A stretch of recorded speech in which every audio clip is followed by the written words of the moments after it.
Whether you're quitting your office job to grow a farm in Stardew Valley or setting aside your warrior days to work at a tea shop in Wanderstop, sometimes you just want to take a break and embrace a simpler way of living. I didn't expect to find this same sense of cozy escapism in a game about manufacturing and selling drugs in a grimy city, but with Schedule 1, that's exactly what I got.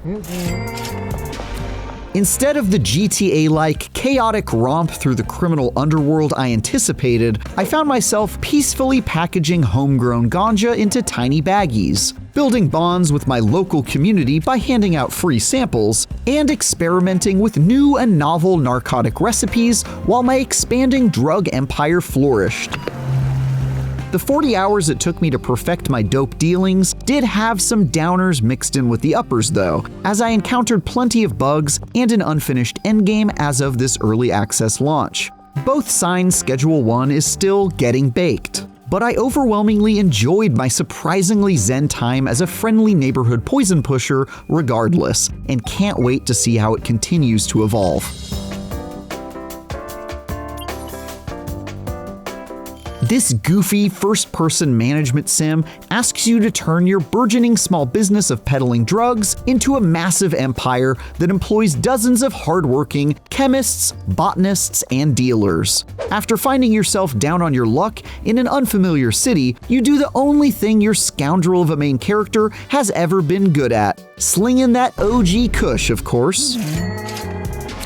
What starts out as a solo operation where you're growing Mary Jane in a crummy hotel room can eventually become a fully automated manufacturing and distribution process that moves large volumes of high-quality narcotics. As you spread the tendrils of your illicit venture throughout the city, you'll meet and build relationships with the extremely impressionable locals, learning their pharmaceutical preferences and supplying their fix, which unlocks new dealers to help you push your product and suppliers who can hook you up with new raw materials. And that process of building stacks of cash and finding ways to improve, expand, and optimize your business operations is as satisfying as any of the best management sims I've played. Running around town, expanding your network by introducing yourself and your product to the locals, then converting them into repeat customers who text you for their next hit is habit forming in more ways than one.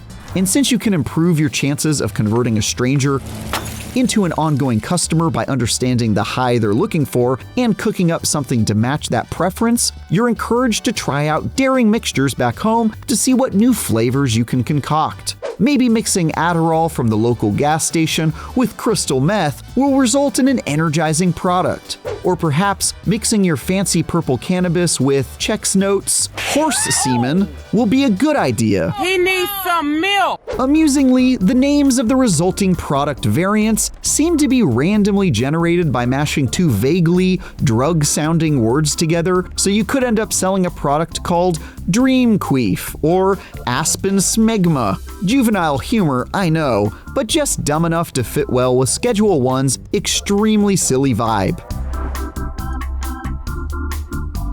Even repetitive tasks like harvesting reefer and packaging it into little jars for distribution are oddly enjoyable. Watering crops, mixing ingredients, and breaking a freshly baked tray of crystal all feel really satisfying and lulled me into a contented, meditative state that almost made me forget I was committing numerous felonies.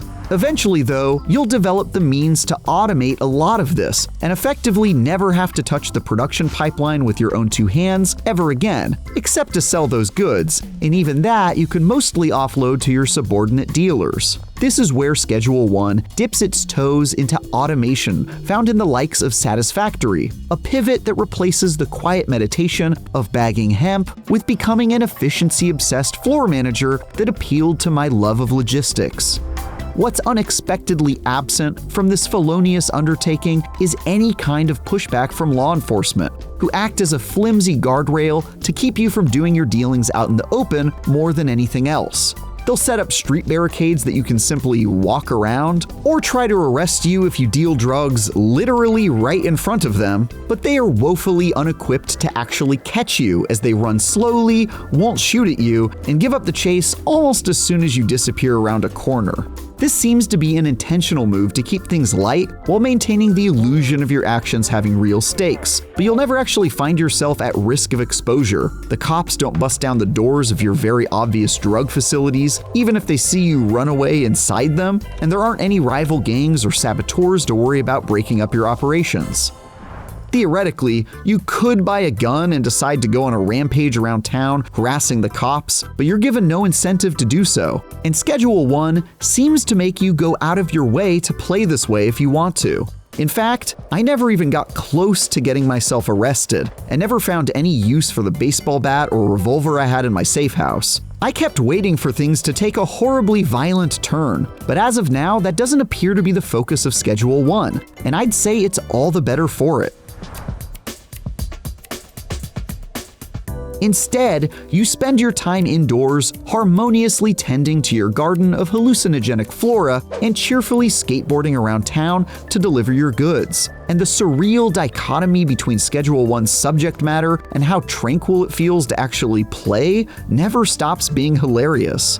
Honestly, it has a whole lot more in common with Animal Crossing than GTA. Except, instead of playing as a villager indebted to a malevolent raccoon, you're the one putting the unenviable financial squeeze on your neighbors. In other words, I am the one who nooks.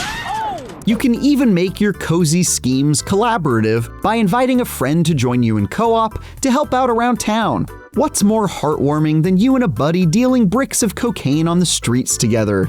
The main issue with Schedule 1 is a familiar one for many early access games, which is that I ran out of things to do somewhat quickly. After unlocking the last of 3 currently available base drug types with about 20 hours of optimizing my business, I didn't have a whole lot to shoot for other than stockpiling stacks of cash with nothing meaningful to spend it on. Sure, I could buy a better skateboard, a car to drive around in, or some legitimate businesses to launder my money through, but there's little reason to do so beyond vanity after a certain point. Presumably, there will eventually be some kind of endgame added with more reasons to keep playing, but I was able to unlock all the properties, suppliers, and most of the dealers that are here now in short order, then spent the rest of my time just grinding, until I took a look at the progression menu and saw there wasn't anything in the latter half of it yet. The minimal story about your colleague showing you the ropes of becoming a drug kingpin drops off after a while as well.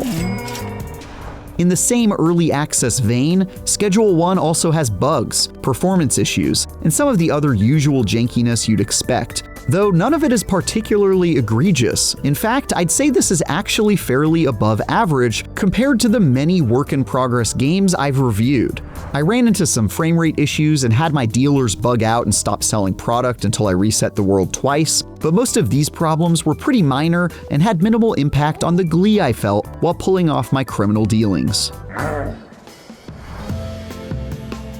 Schedule 1 is a crime sim that mashes its dark subject matter and dirty jokes with surprisingly cozy management mechanics in a way that works really well, resulting in an extremely unique and highly amusing crafting game I happily sunk 40 hours into.